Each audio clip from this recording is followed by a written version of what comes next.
All right, let's kick it off now with former White House Chief of Staff and Senior Advisors at Bondi Partners, Mick Mulvaney. Mick, thanks for joining me. There's so much going on to talk about, but I really want to talk first about some of those extraordinary comments I just played from Defense Secretary Pete Hegseth, tearing into the press in the United States for the way they've reported on those strikes against the Iran nuclear program. What did you make of all of it?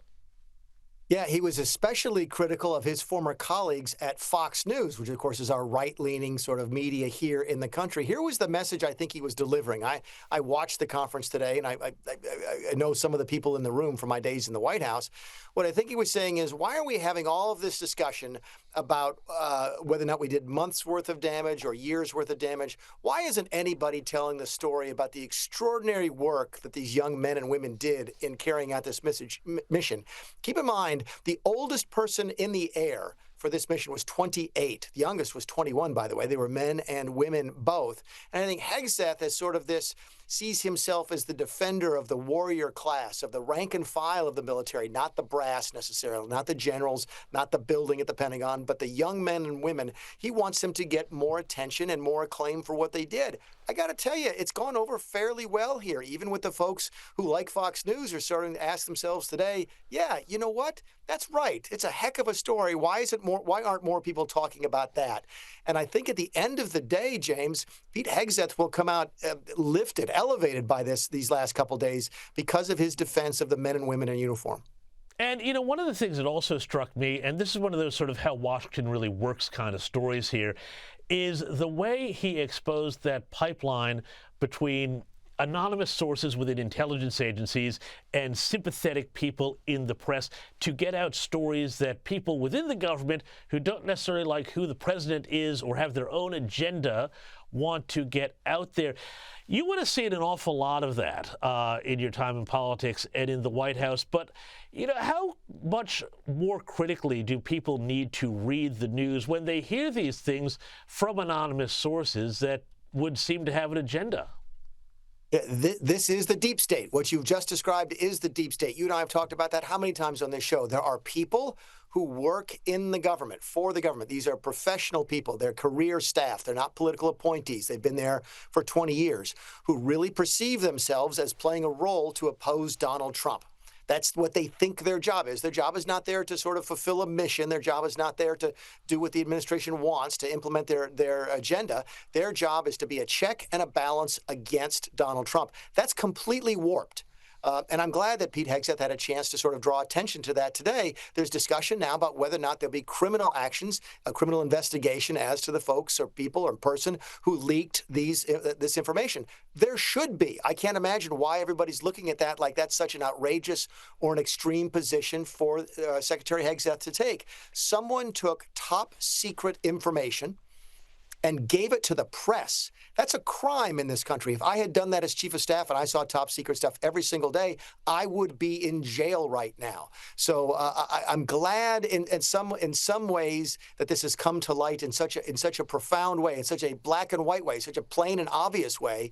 That we finally get a chance to look at something and very simply say, that is the deep state. That's what we've been talking about. Now might be our chance to fix it. Absolutely right. And we have the Official Secrets Act here. It's the exact same story in Australia, and it's right to call this out. I want to move now back to sort of the politics within the continental 48 states, or 50 states of the United States here with Zohrab Kwame Mamdani's win in New York City. I'm absolutely fascinated by this, Mick, and I feel like this is a bit of a wake-up call about what is happening in the U.S. and with the Democrat Party. This push to the left, this insurgent push to the left we've seen with the Squad, with AOC, it's getting serious if they can take it all the way up to the mayor's office of arguably the most important city in the United States. What does this portend as the older generation of Democrats who used to lead the party, the Cuomos, the Pelosi's, the Bidens, you know, and all those old Italian-Irish ethnic coalitions, they all fade away? Yeah, well, the short answer is that Chuck Schumer's political career is probably over. My guess is now he's looking his hands over and trying to figure out a way to retire peacefully without losing in a Republican primary, in a Democrat primary for Senate, because everybody sort of in this town is thinking, oh my goodness, we never thought it would come to this. It's hard to exaggerate, James. It's hard to overstate just how left-wing this person is. He believes in government ownership of grocery stores. He's talked about arresting Benjamin Netanyahu, even though that's against the law of the United States of America. This is as progressive a left-winger as you can probably imagine, cut from the same cloth as AOC, but this is where the energy is in the Democrat Party. There's an analogy, by the way, going back to the Tea Party. It looks a lot different, but some of the mega trends are the same. The rise of the Tea Party was the end of the John Boehners and the George Bushes and the Mitt Romneys of my party, and had given rise to an entirely new generation, a new approach to leadership and to governance. The Democrats are going through the same thing now. The establishment Democrat Party is absolutely scared to death today because of what happened in New York City. Keep in mind, there's polling data here in the United States as recently as last week in advance of the New York City election that fully two-thirds of Democrat voters want new leadership for their party. That's the kind of stuff that shakes a party to its very foundations. The Democrat Party is going through an existential sort of change, a real tectonic sort of shift, and it's going to be very interesting to watch because no one knows where it ends. Well, that's the interesting thing there. You talk about the energy, and it's clear that that's where the energy is. And I'm curious about this because now Mamdani's gotten the attention of the White House. Here's Border Czar Tom Homan. He's talking about Mamdani's anti-ICE enforcement policies. Have a look at this. Good luck with that. Federal law trumps him every day, every hour, every minute. We're going to be in New York City. Matter of fact, because it's a sanctuary city, President Trump made it clear a week and a half ago. We're going to double down and triple down on sanctuary cities. If we can't arrest a bad guy in a county jail, one agent arresting one bad guy, they release him in the streets like New York does every day. We got to send a whole team to look for this guy. Now, on a legal point, Mick, Holman is absolutely right, but my concern is that if the White House is now starting to give attention to this guy and start to fight with him, does that give Mamdani and his wing of the party even more energy because, hey, they've got the attention of the Trump administration? Maybe, but look, sometimes the legal part is more important than the political. I think what you just heard Tom Homan say was not a political statement. What he said was a legal statement, which is it's against the law for cities to say they're not going to cooperate with the federal government on certain issues, and immigration is one of those issues.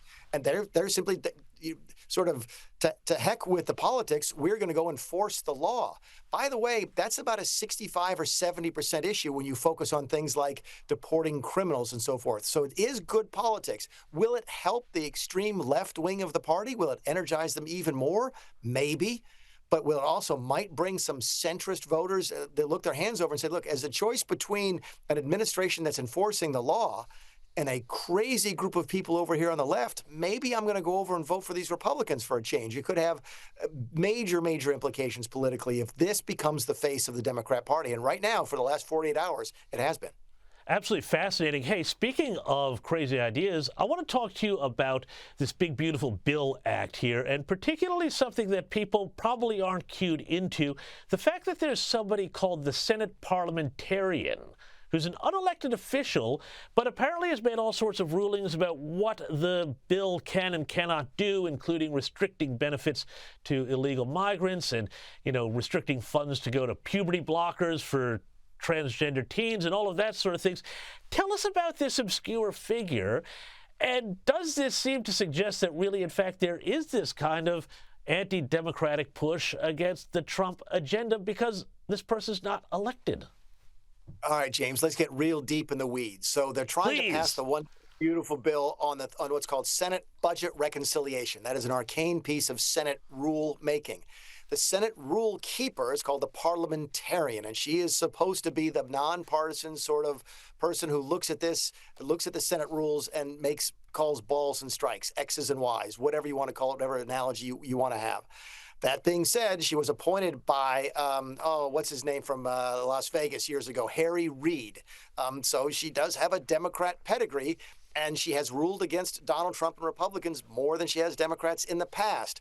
She is not elected. She is appointed by the Senate, and she's coming under the Republican leadership is coming under a great deal of pressure to do what we could do in the House. We had a parliamentarian in the House when I was there, and if the majority didn't like the decision of the parliamentarian, we could overrule the parliamentarian. At the end of the day, the elected officials do have the last say. Is the Senate hiding behind the parliamentarian? Is the Senate asking sort of the parliamentarian or letting her make all the hard decisions so they don't have to vote on unpopular things like cutting spending on Medicaid? That's open for discussion. All of that being said, this is not over yet. The Republicans in the Senate are telegraphing that they're going to try and change the language to satisfy the parliamentarian so it meets the rules of the Senate so that they can proceed with the bill as originally drafted. So while all the discussion is fascinating to people who are really geeky like you and me when it comes to the way the government works, it's not over yet. We don't know how this ends. Fascinating, Mick. Well, we're going to keep a very close eye on it. Thanks for joining me, and we'll see you next time. Thanks, James.